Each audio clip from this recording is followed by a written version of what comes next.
Kung kayo po ay meron katanungan or meron po kayong impormasyon na gusto malaman, maaari po kayong makipag-ugnayan sa kanilang opisina sa address na nakalagay sa webpage.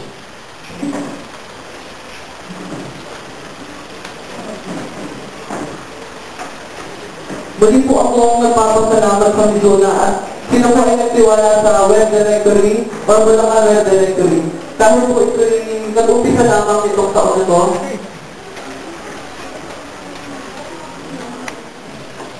Sila po ay nagdaan for delivery and for pick-up. For delivery, meron po silang presyong 29 pesos and for pick-up, 24 pesos.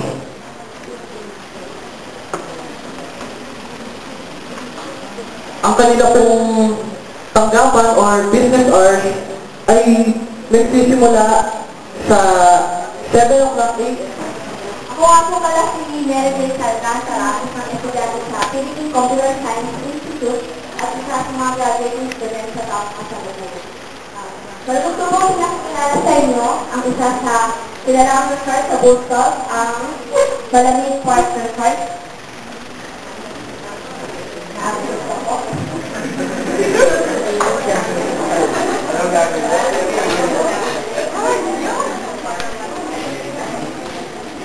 Ito po ay si Mr. West po ang may-ari nito. Ang negosyo po nito ay masusunod pinag-aralan kung paano ito ay makapagbilikot at makapagbibili ng serbisyo o kaligayahan.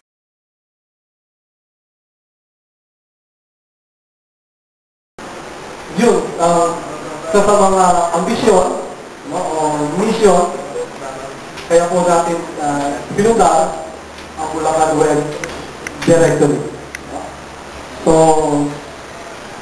para po simulan na natin, ang ating seminar ay magsisigarin yung magbibigay sa atin. Okay, 2 minutes lang po. Okay, una, nais sa aming makalamatan yung mga guest na umatid ngayong hapon. No? Sa kabila ng iba, may klase, may pasok, kaya mo pinaulakan. Yung invitasyon, hindi ko lang alam kung pinilit. No? Baka mamaya kasi, pinilit. Baka pagka hindi ito ako, mag-pray. Anyway, magiging makapula naman po yung hapon ito para sa atin.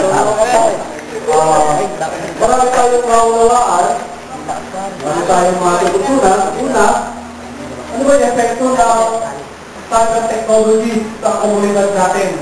Ano ba itong cyber technology na ito? Ano ba ang epekto nito? Saan ba natin ito pwedeng gamitin na makabuluhan? No?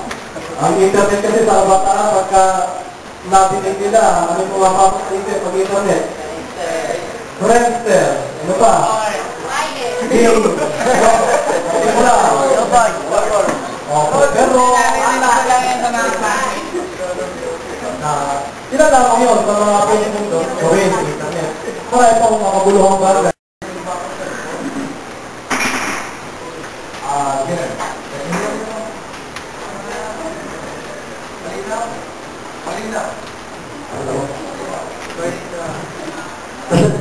Tumagos ng maayos sa mga issues nito yung ating tatalakayin ngayong hapon. This is very crucial for all the students. Lahat po ba tayo dito ay estudyante? Merong teachers. Merong engineers. Sana walang nabasa. Nabasa. Muntik na. Sana wala. Ang mga mag-aaral, hindi lamang mag-aaral ng Philcomsci. Pakitaas na yung kamay ng mga mag-aaral ng Philcomsci. Okay, very good. Palakpakan nyo sarili ninyo. Okay. Hindi lamang ito yung pagkakataon na ang mag-aaral ng Philcomsci ang nasa ating bulwagan. Actually, pangalawang taon na natin na ginagawa ito, that we are inviting students from our neighboring schools. No? And we would like to acknowledge your presence. Pero hindi ko makita, nakatakit ng park. Display kung ano yung eskwelahan. Okay, so we would like to acknowledge the presence of a student or students kung meron mang iba na taga-FCA. Fernandez College of Arts and Technology, si Jason. Meron po mang iba from Fernandez College of Arts and Technology. Wala. Si Jason, palakpakan natin si Jason. So we acknowledge your presence and it's good that you would come. Ito pang eskwelahan from si Irene from BSU. BSU Maloto. Sino ang kasama mo? Ilan kayo? Ilan ka? Wala. BSU. So palakpakan natin si Irene.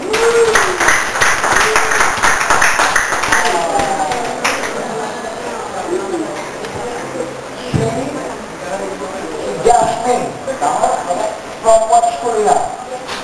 BSU Busto. BSU. Malawag sa Busto. Surat pa kanila. Okay, si Romeo is aspiring to be a teacher. So, the question is more timely for you than the rest. Edukasyon. Ano ba yung edukasyon? Bakit gusto mong matuto? Yes?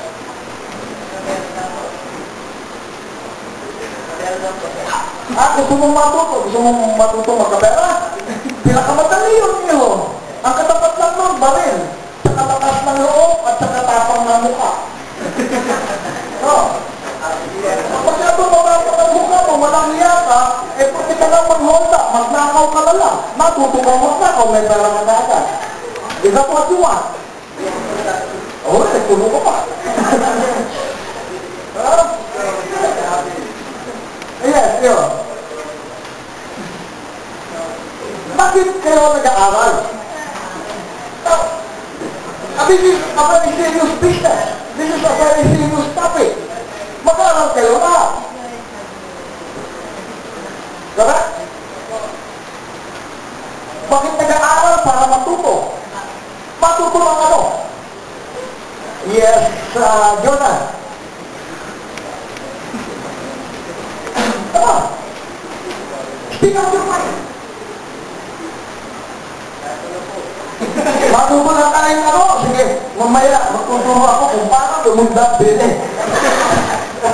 Okay, lang ito. Kahit na ano eh. Alam mo, gusto nyo matuto ng education. It does not stop there. This is what you want to learn. The question is, why do you want to learn? Pag gusto mong matutuhan yung edukasyon, mamaya, bakit? Yes, I mean. Okay, education na lang po siya.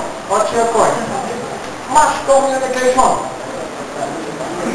Para magkaroon ng magandang kinabukasan. Magandang kinabukasan. Okay. How do we define magandang kinabukasan? Paano natin ipapaliwanag kung anong ibig sabihin ng magandang kinabukasan? Everyone aspires for that. Lahat ng Pilipino yun ang hinahabol. Magandang kinabukasan. Habol tayo ng habol, takbo naman ang takbo. Di ba? Hindi naman napapansin yun. Wala. Gusto mo lang pangit at kinabukasan.